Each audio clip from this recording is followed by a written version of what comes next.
we're in the beautiful village of Nasoy, and it's in northern Thailand.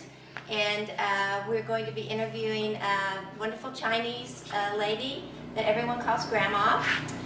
So with that, we'd like Prasanna to ask her to give us a testimony of her life and tell us why she's so joyful to have Jesus in her life. She was a very young woman when her husband and the love of her life left to fight for General Chiang Kai-shek's army. Many of her friends and family fled to surrounding countries, such as Thailand and Burma, and encouraged her to do the same. But she would not leave her love while he still fought. During that time, she witnessed her father and his father's execution, and she herself was tortured because of her husband's allegiance to General Chiang Kai-shek. After several years, Mao Zedong came into power, and many of the men, including her husband, never returned. As broken-hearted as she was in desperate need of a provider. Even though she longed for her first husband, she remarried and had 2 beloved daughters.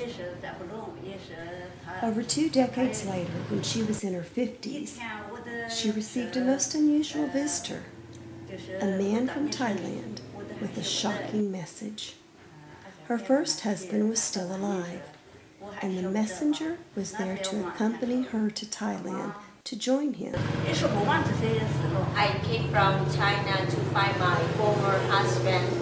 I thought I can have a happy time with him, but everything goes wrong, so I was in great sadness. She did not understand why he had not sent for her before, but she was determined to go to him.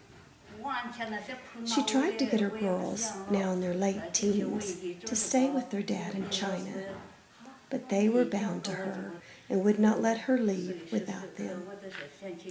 After a long, arduous trip to Thailand, she discovered why he finally called for her. Upon defecting to Thailand, he had remarried, but he had killed that wife for having an affair. So he decided he would send for Grandma, who was somewhat lonely. They were together, but for a short time, when he left her to go to Bangkok to work. While he was there, he got a young girl pregnant and stayed there and married her. As Grandma calls it, there was a great, great sadness. Before I came to know the Lord, I was crying all the time because of my past and because the sorrows that in my life. I start to understand this great God who loved me so much. So the more I heard about Him, the more I understand how much He loved me. Now the Lord is so good to me and bring me to know a lot of brothers and sisters, and you guys come all the way to the States to come visit. The more I grow older, the more I have joy in my heart.